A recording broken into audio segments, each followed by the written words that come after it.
Welcome back. If you're just tuning in, we have been discussing the immunity clause under the Nigerian Constitution since 1999. Now, you were talking about Fayose leaving the office and then being investigated. Can you shed more light on this? So as we speak now, he's in court after he left office. And so we are hopeful that something come out of there, but me, I'm not so hopeful because you need to strike when the iron is hot. And so if at that point when he committed that offense, you couldn't, many years after, that's why you find a lot of cases in court, 9 years in court, 7 years in court, because at the moment when they eventually bring them to court, either the prosecuting witness would have died. And so the person that would have been the core person to speak to say, okay, this man did this, the person has died because the person they had to wait for 8 years, for example, for governors that will come again, 8 years before you can even take this person. So a lot of things happen. Some governors will probably send somebody after those people. They'll probably get them, nobody will trace it with them. So you find out that there are a lot of challenges with that clause. I'm aware that the judiciary is not even happy with the clause because number one, the judiciary is meant to interpret. They cannot amend laws.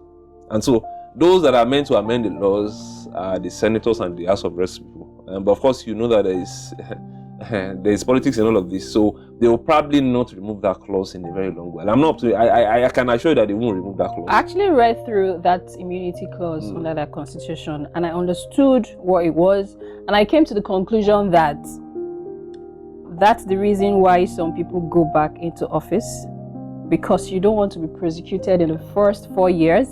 So you want to, by every means, go back so you can still leave a very long, wide gap so you don't get prosecuted.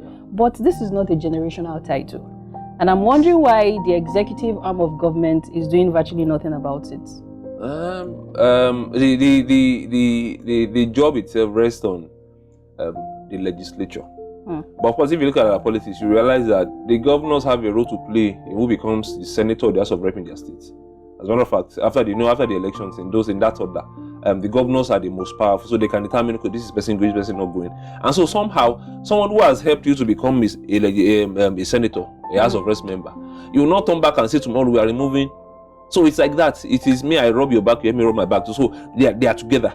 So they will not, except you have a generational shift. You have, I don't know. It's kind of more like very difficult to do. But I don't see any ray of hope. I don't see that happening in a very short. And I don't know how it will happen. It can only happen through the legislature. But you find that the legislatures that we have, they are a bunch of self-seeking people. They always talk about things for themselves. No little wonder you hear that they want to buy SUVs again. They don't care whether you suffer or not. It's only about, and when you ask them why are you buying SUV, they'll tell you it's because those in the security are buying jeeps, and those in the judiciary are buying jeeps. Why can't we? Are we not under harm of government? So you find a lot of. So I don't see that happening in a very short. I don't know. I'm pessimistic about that happening, but it has to be looked at really. Exactly. For me, I think it should be amended, or in fact, totally eradicated. Like, what are you being immune of? You. In fact, I don't even know the English to use to caress it right now. You offended the law. You offended the citizens. You should be charged to court. There should be. There should be a penalty, as far as I am concerned. As part of the interpretation, because why those people supporting the Ogudotame people? They said, if you look at how it was drafted, it is only for personal reasons. For example, like the example I gave, except I have a personal beef with you, it is not for official infractions. Because what in the case of Lagos State and Ogudotame, you realize that it was an official infraction because it was a content of the court. If it were that okay, I was your personal boyfriend before, and it wasn't a personal, it was more of an official one. So it should allow that to pass. It was because only in personal capacity, and the governor wasn't in personal capacity. He was acting as a governor of a state, infringing on the right of members that he was meant to govern. And so it's a clear. So except we'll find a way to remove that. For me, I will support any day, anytime that clause should be removed. If you need to go to, because even the service, I'm not enjoying it. You're not giving me service. For crying out loud, it's 1999. Yes, we're in the 21st century. So what is delaying? There are so many things that have eaten deep into our bone marrows, and I'm not sure if we can ever get it in this nation because virtually every sector is polluted.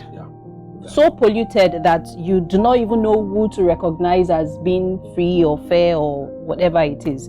So that's it for me. So are you Are you saying that all the other governors that have been prosecuted before then, they were not immune? No, they were, and that's why you find a lot of their cases in court 8 years after they are left office. For example, the one that finally got convicted, I think that is it Jolly Yami, I can't remember. Okay, Jolly Yami, yeah. He served. I think he served 2 times. So you imagine he served 8 years, and so it took another 8 years for him to be eventually. So it's a lot of stress for those that are prosecuting them. You need to keep those evidences. You need to make sure the prosecution witness is alive, is safe, so that until when this man leaves the office, so they cannot go after him. Now, what happens if the person that becomes president is a friend of the man? So in this nation, you still find that our institutions are not very strong. Usually, they kowtow to as far as I'm concerned, we do not have constitution. That's it for me. We do not. Someone will argue to say the constitution was not written by us, because the 99 constitution, which was more of an appendage of the military constitution that we had before. So we didn't sit down to say we the people of Nigeria, we did not do at any point in time. So it was more of what came from we do not even have people to write the constitution. We have in Nigeria. We have. I'm sorry, I don't think we do. Personally, I don't think we with do. the number of sons that we have. But the challenge is we've not given the opportunity. Sons. We have. The sons too are saying that they are immune, right? No, they can't be immune. Are they not Nigerians? No, they're as far as I am concerned, Bankole, the immunity clause should be totally removed from the Nigerian Constitution. Section 308. I agree. It should be totally removed. Because whatever will make us to give good service, to govern right, I will support it. And I feel that immunity clause is just too it's too flimsy an excuse. For me, the reasons are not our realities have outgrown those excuses, because as long as they are not giving us service, let people take them to court, because that's why you find corruption growing in leaps and bounds. When a governor gets there, he wants to. Okay, for example, now you realize that the governor that we're talking about is out of office now. Yes. But you can't go after him, because even if you go to court, the court will tell you he did that while he was in office. There are so many reasons, and so there's no point. Where is the money? Instead of going through this litigation, put this money together, go and give those people that were sent away from their ancestral homes. So it's kind of dicey. So for me, let the immunity clause be removed. If the president has done something wrong, let somebody take him to court. At most, you come to court maybe once in 2 weeks. So let him go to court and let's see what will come out of it. Yes, let him go to court. So that's all we can take. Thank you so much. Unfortunately, we cannot analyze, criticize, bastardize all of this, but we still have to move on. Thank you so much, Bankole, for coming. But you refuse to take your tea. We'll come back. You need to take it now, because we're coming back for your 60 seconds. Okay, let me take it now so that I can refresh it. Thank you.